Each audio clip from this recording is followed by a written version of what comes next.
Finally आपण गडावरती येऊन पोहोचलेलो आहे।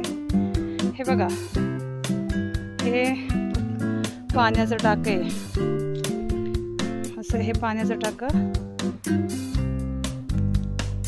तयार केलेलं आहे, जेणेकरून गडावरती पाण्याची सुविधा उपलब्ध व्हावी म्हणून हे आपल्याला पाण्याचं टाकं तयार केलेलं दिसते।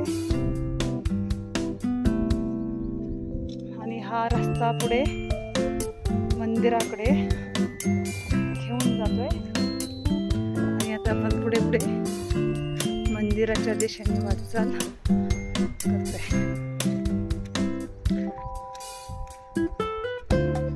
सुंदर असा पहाड, छान वाटते, सगळं सृष्टी अशी हिरवीगार दिसते आणि वरतून जे दिसणार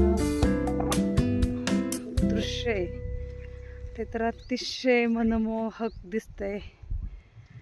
आता वरती येऊन बघतोय आपण गडावरचा परिसर आणि गड अशा पद्धतीने दिसतोय तुम्हाला संपूर्ण। वरतून सुद्धा, गडावरून सुद्धा हे मंदिर दिसते मुक्ताईचं मंदिर दिसते आपल्याला आणि ह्या खोडच्या दुर्बिणी दिसत आहेत आपल्याला।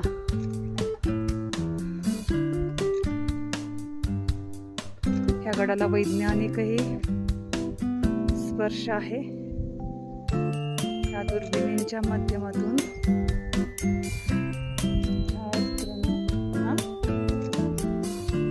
दुर्बिणींचा उपयोग प्रक्षेपणासाठी होतो।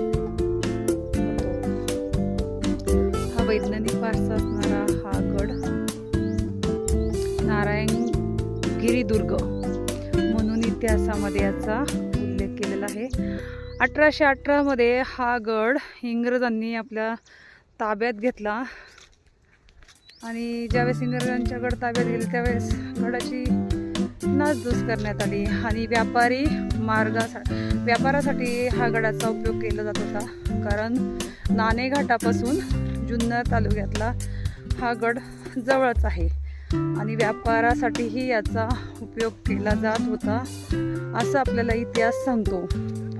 नाणेघाटातून जो व्यापार चालायचा, तर हा गड जुन्नरमध्ये नारायणगाव आणि पैठण ह्या रस्त्यावरही नजर ठेवण्यासाठी या गडाची निर्मिती केली गेली होती असं इतिहास आपल्याला सांगतो। आणि आता आपण देवीच्या मंदिराकडे चाललोय।